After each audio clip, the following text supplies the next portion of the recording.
2. 1 John chapter 2. We're going to start reading in verse 15. 1 John chapter 2, verse 15. This is going to be part 2. So this morning we were part 1. Tonight's part 2. And we're going to jump right into it because John jumps right into it. And he says in verse 15, "Love not the world, neither the things that are in the world. If any man love the world, the love of the Father is not in him. For all that is in the world, the lust of the flesh and the lust of the eyes and the pride of life is not of the Father, but is of the world. And the world passeth away, and the lust thereof, but he that doeth the will of God abideth forever." Let's pray. Lord, thank you for the opportunity to be in your house again today. Lord, thank you for your word. God, I know that you've spoken to me, and so God, I need your help tonight. So, Lord, I pray that you'll help me. Help me to say what you want me to say, and Lord, nothing more and nothing less. God, I pray that you'll use tonight. In Jesus' name, amen. Okay, this morning we talked about, in the introduction, different eras, nostalgia, and we talked about the 90s and how much I love the 90s. And really the world, it does change a lot, and it changes fast. And every generation is different than the last, and really it kind of feels like it goes by decades. We talked a little bit about the 50s and the 60s and the 70s, 80s, 90s, and all of that kind of stuff. But it's amazing to me how fast the world changes. It does move all the time. It doesn't stop. But what's funny is it kind of goes in a big circle to a degree. If you remember an era or you've been around for quite some time, you see that things that used to be in fashion went out of style, and then they kind of came back. And then maybe went out, and they kind of come back again. And it's like if you would have just kept your original wardrobe, you would have been cool like 3 times over the last 40 years. Because it just kind of goes in a circle, and it comes back. It always moves, but when you move so often, you can't help but hit the same thing every once in a while. You're going to land back where you were just because you're moving so much. One illustration of this that I saw this week that was really neat, I saw a commercial for Mercedes-Benz. And they started making cars a long time ago. And the first car that they made looked a lot like the Model T. It didn't have a roof on it. It was the convertible style, even though they weren't doing that on purpose. It's just the way cars were made at that time. And so they were making the cars that way. They had the big skinny wheels on them still, and just that classic original car look. And then in the bottom right-hand corner there was this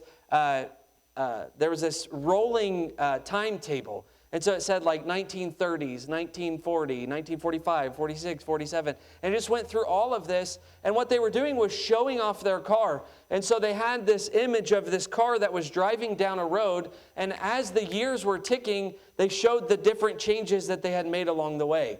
And it was really cool because it started out in that Model T-esque looking car, and then it went to like the 50s, like the Hudson Hornet, that really cool 50s style, that look of car. And then it slowly morphed over time, and some things, the headlights used to be round and now they were square, and the rounded edges got a little bit sharper. Then it got into the 80s and early 90s, and it was just that ugly square looking car. I don't know how that was ever a thing, but it was. And sure enough, those sharp edges in the late 90s began to change, and then into the 2000s, it started to get more sleek, and then it started to get more new age and more modern. And so it was really cool to see as the time went along how the car had changed.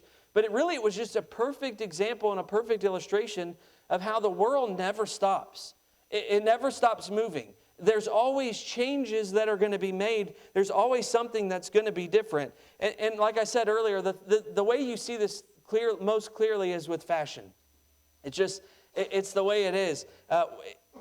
It might be that baggy is in this year, and then next year baggy's so last year, and now it's tight, and everything has to be tight, and then it goes from big to small. I remember even in my lifetime, the boom boxes were huge. You walk around with this huge boom box, and you listen to your cassette tape on this boom box, and then really quickly it shrunk down to as small as it could be, and before you know it, it wasn't about how big it could be, it was about how small it could be. We have our cell phones, and we've seen cell phones just morph over time, and even iPhones. But before iPhones, we saw the Nokia brick, and then the sliding slap phone, the sliding phones, the phones that twisted, the phones that did all of these crazy things. But what's happening is we're just seeing the world in an item or in a product. And what is amazing to me is this: it never stays still. There's always something that has to change. There's always a new bell or a new whistle. And it might be that some companies just changed the shape, but nothing else changed. But because the shape changed, it's revolutionary. And it's just this amazing thing. And so we see this in every area of our life because the world just never stops. It never stops. How many of you remember churches with the orange, the burnt orange in the wood paneling? It was everywhere. I mean, just saying burnt orange and wood paneling, you can smell that church. You know exactly what I'm talking about. It was everywhere. And I just still wonder, how was this ever okay? But it was okay until it switched to the maroon. And then everything was red, and then it was maroon and all of these types of things. And then it went to the I don't even know all these crazy colors, like the taupe and all of that. And hey, we did an upgrade from the blue to what we have now, and I thank God for what we've got now, because it looks way better than the blue that used to be in here. And so it's not that all of these things are bad. It's not that change is bad per se. It's not that just because it's moving, we can't accept it. I'm glad that we have new carpet. I'm glad that we have new chairs and new color on the wall. And I think it looks good and it's appropriate. There's nothing wrong with that. But John goes straight into verse 15 here, and it kind of feels like it's out of nowhere, but he says it just straight up. Love not the world, neither the things that are in the world. Now, we have to know what he's talking about. Is he saying that we can't love the world like as in nature? Is he saying we can't love the trees or the flowers or the animals that God's created? Well, no, he's not saying that. He's saying love not the world. Well, but what does that mean? Does he say we can't like sports? Is he saying we can't like food?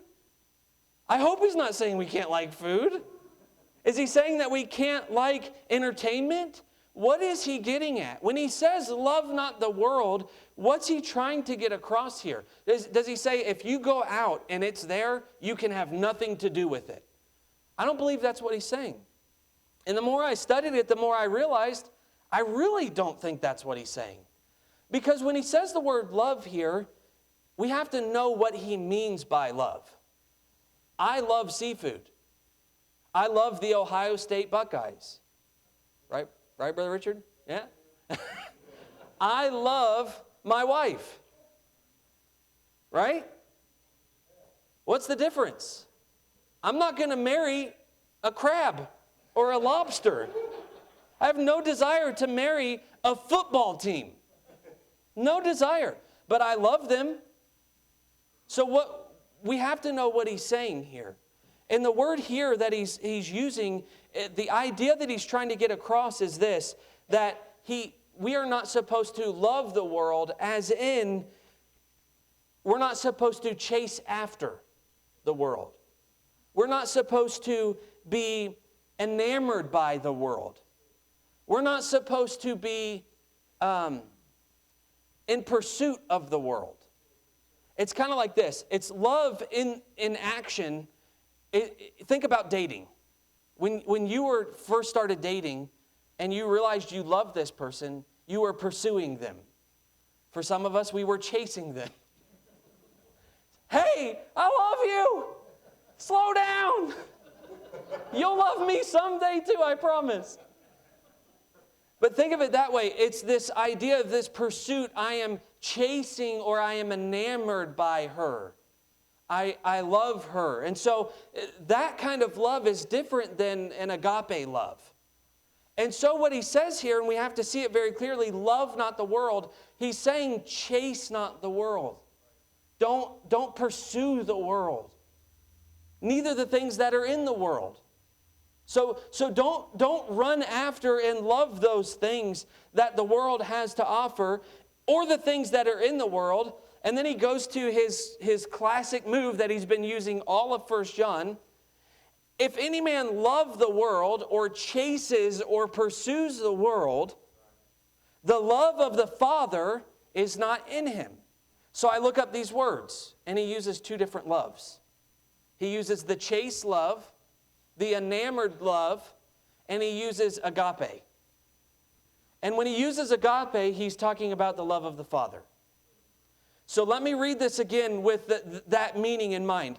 Chase not the world, love not the world, neither the things that are in the world. If any man chase or pursue or love the world, the affection of the Father is not in him.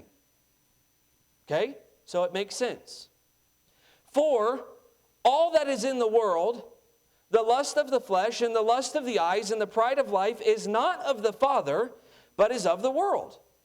I'm so glad that John takes just a couple of minutes here and he gives a description. Because look, we would run with this.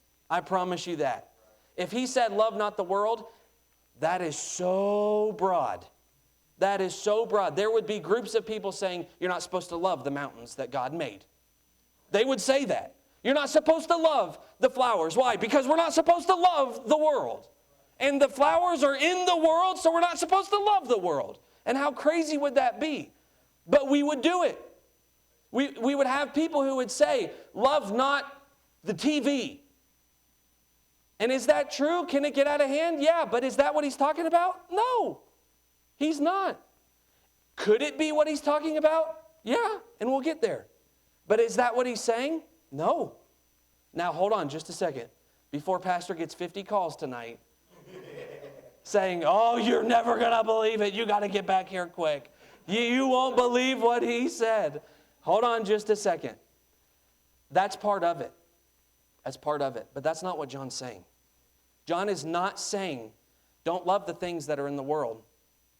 He's saying, don't be enamored by them. Don't chase after them. There's a difference.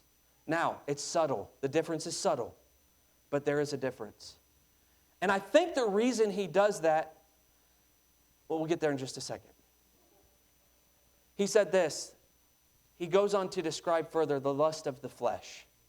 Now, as a preacher, it's my job to explain what the Bible's saying. And I'm thankful that I don't really have to explain that one. Because everybody in this room knows exactly what I'm talking about when I say the lust or the longing of the flesh. You know exactly what that means. I don't have to put words to it. Your flesh longs for things. It does. And you know exactly what that means. And for some people, it longs for different things than what other people's flesh would long for. For some people, they might long for sweets. For other people, they might long for some drug. For some people, they might long for some relationship. For some people, they might long for some of these things. I don't have to explain it because you know what that means. When he says the lust or the longing of the flesh, you know exactly what he's talking about. Your flesh longs. It wants all the time. And my, wouldn't it be nice at 10 o'clock if it didn't long for something sweet? But it does. So he describes what the world he is talking about. What in the world he's talking about. He says this. It's the lust of the flesh. And then he says the lust of the eyes. Now this is interesting because the eyes don't really long. My eyes don't want, but they do, but it's not like my eyes can grab stuff. What he's saying here is this. It's looking at something and wanting it, not what is coming from within. It's seeing something that's from without that I don't have that I want. It's jealousy. It's envy. So not only is it the lust of the flesh or the longing of the flesh, that deep desire that I've got to have it now, but it's also the I see something that I don't have and I need it. So give it to me. There's a connection here already, and we're going to keep going, but there's a connection here already. Do you notice what this is all about? Me. I. I need it. I want it. I've been good. I deserve it. I need to have it. Ooh, look at that. That's shiny. That's nice. Give it to me. Oh, I can't believe they've got that. Oh, I wish I had that. If I only had that, then I could. And if we're not careful, what begins to happen is when we love the world or we chase after the world or we are enamored by the world, what's happening is we are giving into me. It's all about me. Well, I deserve it. Is it any wonder that he moves straight on to the pride of life? Pride is subtle. Pride is so subtle. Pride is, it's a difficult one. Because you can be prideful and not even know you're prideful. You really can. You can be prideful about doing what's right. So then you can do something that God has asked you to do, but because you're doing it pridefully, you're wrong, even though you're doing the right thing. So it's possible to be so good at not loving the world that when you see other people not loving the world less than how much you're not loving the world, well, then they're not as good as me. Pride. It's all pride. Well, they don't do enough. Oh, and you're the standard? Pride. Well, they don't do it the way I would do it. Oh, and who are you? It's pride. And we're not even talking about bad stuff. We're talking about the good stuff. We're talking about how we should live our life and how we should witness and how we should reach people. Well, you don't witness as hard as I witness. What does that even mean? But people can get caught up in that. Well, you don't wear what I wear. Well, you don't do what I do. Well, you don't watch what I watch, or you watch that. How could you? Pride. Pride. And so here we are trying not to love the world, and in trying not to love the world, it might be that we are being like the world. How crazy is that? So when he says love not the world, he's not just saying cut it out of your life and have nothing to do with it, and if you don't cut out enough, then you're not going to have what you should have. No, you're missing the point. He's saying don't be enamored by it. Don't chase it. Don't pursue after it. Why? Well, he tells us in the next verse. It's right there. He says, do not chase, do not love the world. Don't love the lust of the flesh, the longing of the flesh, the longing of the eyes, and the pride of life. Why? Verse 17. And the world passeth away, and the lust thereof. He's saying, don't love the world. Why? Because it moves. Because it's going to pass away. And when you set your affections on it, by the time you get there and you start to actually love it, it moves. And so now I got to go over here. And now I got to love it over here. But right when you get here, guess what? It's over here again. And so now I got to come over here. And by the time I get here and I catch my breath and I start to put in my roots, guess what? It moved again. Why? Because it moves. The world is always moving. It's always different. It's always evolving. It's always on the move. It never stays still. It's always, if there was only a word, changing. It never stops. It won't stop. So don't pursue it. Why? Because something that is always moving cannot sustain you. You can't eat it. It moves too fast. It's not going to give you the energy. It's not going to give you the resources you need. Why? Because you can't find it. You can't catch it. You can't keep up with it. That's what he said. He said, love not the world. Why? Because it's always moving. And the lusts thereof are always moving. You're never going to catch it. You're never going to keep up. Well, you don't know me. I keep all the good clothes. And as soon as your closet's full of them, they're useless because the world's moved on to something different. You can't keep up. So don't even try. So when he says love not the world, he's not saying don't love this and don't love that and don't watch this and don't do that. Well, all of these are part of the lust of the flesh and the lust of the eyes and the pride of life. They certainly are a part of it. That's not what he's saying. What he's saying is don't chase it. You're never going to catch it. So what do? If we're not supposed to love the world and we're not supposed to pursue the world because it's always moving, then what am I supposed to do? Well, I'm supposed to do the will of the Father. Look at the rest of the verse. But he that doeth the will of God abideth forever. Now we've got some work to do here. How do we know the will of God? Classic question, especially for teenagers. How do I know what God wants for me? Who am I going to marry? Where am I going to go to college? How do I know God's will for me? What do I do? Well, in order to know someone's will, you have to know them.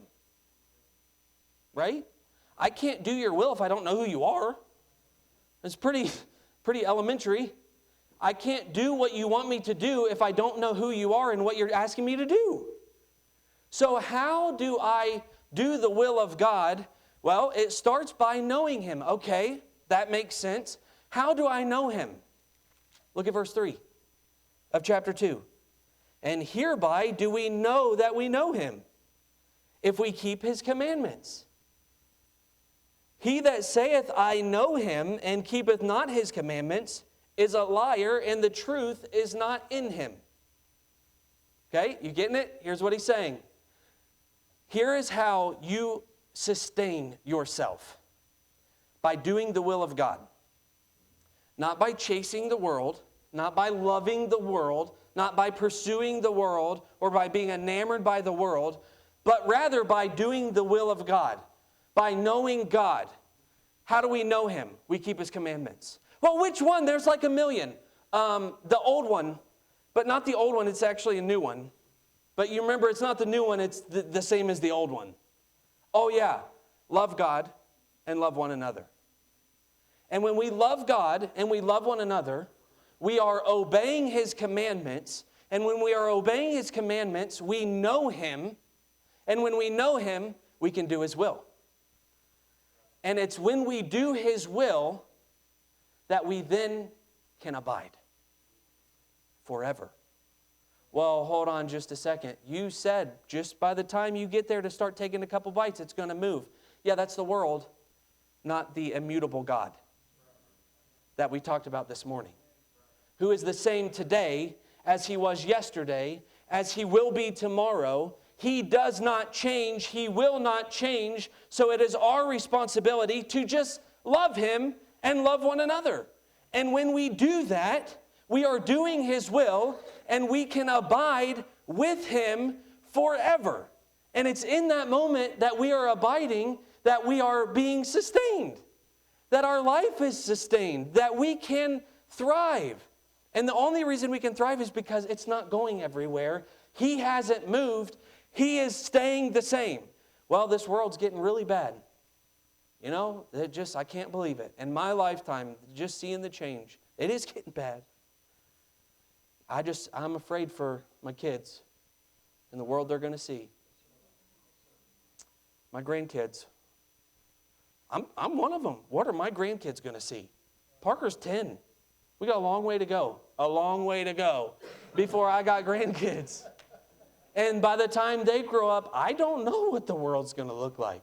I really don't. But what I do know is this. The God that helped Joseph, and the God that helped Nehemiah, and the God that helped Daniel, and the God that helped the children of Israel, and the God that helped Paul, and the God that helped me, is the same God that's going to help them, because He doesn't change. He's not going anywhere. So don't love the world, love God. Don't chase the world, chase Him. Know Him. Love God and love one another. By this all men shall know that ye are my disciples. Just do what He wants you to do. It doesn't mean that you can't like basketball. It doesn't mean that you can't like TV. It doesn't mean that. What it means is this. Don't let it control your life. Don't chase it. Why? Because it's going to move and you're not going to be able to be sustained by it. But rather, what you need to do is just hook into the one who's not going anywhere, the one who provided for them, the one who provided for grandma and grandpa, the one who provided for mom and dad, the one who provided for me, and the one who will provide for my kids and their kids, because he's not going anywhere. And because he's not going anywhere, I can place my faith in him, and I can love him, and I can love others. And when I do that, I'm doing the will of God. And when I'm doing the will of God, I can abide. In a mixed up, changing world, I can be still. And there's so many people who are just wandering, looking for whatever they can find to fulfill, looking for whatever they can find to give them that purpose. And all the while, it's not been moving, it's right here. It's the light of the world. And that light that doesn't move is in you. And it is your responsibility to give that light to a dark world. And when we show that light, which is the love of God, having a relationship with God, and loving people, it shines very bright. Why? Because the lust of the flesh and the lust of the eyes and the pride of life is all about who? Me. And in a world of me, I, when somebody comes and goes, what can I do for you? What do you want out of this? Nothing. I'm just loving you. Why? Because God said to. Because God loved me. And because God loved me, I want to show you that love. The light is shining in a dark world. So, it's not random. He didn't just hop off and say, oh, and by the way, love not the world. No, he's making a point. He's making it very clear. Love God, love one another. And the God who has sustained countless before is the God who will sustain me, and he's the God who will sustain my family going forward. And there's a lost and dying world out here that we have to reach. And let me ask you this question, and I'll be done. How can you reach them if you love not the world? You understand what I'm saying? How can you reach them if you don't go where they are? Well, God said, love not the world, so I got to be in my house, and nobody's allowed to come over, and I'm not allowed to go anywhere, and thank God for Walmart pickup, because now I don't even have to go in there anymore. I'm going to be shut off from everybody because I'm not supposed to love the world, and I can't love anything in the world or anything of the world, so I'm not going to have anything to do with it. Well, hold on just a second. The light's not going out where it needs to go. If we're not out there, and I'm not saying go to the bars and live up and go to the clubs and all this kind of stuff. It's not what I'm saying. What I'm saying is this: don't pursue the world, pursue God, the one who doesn't change, and he will provide for you. And when you're in the world and not of the world, the light is shining so that they can then know the one who doesn't change, and their life can be changed, and they can be sustained, and they can have what we get to have. Love not the world, love God, and love one another. That's it. Lord, thank you for this truth. God, it's my desire to live for you, and Lord, it's hard in a world that's changing all the time. It's difficult to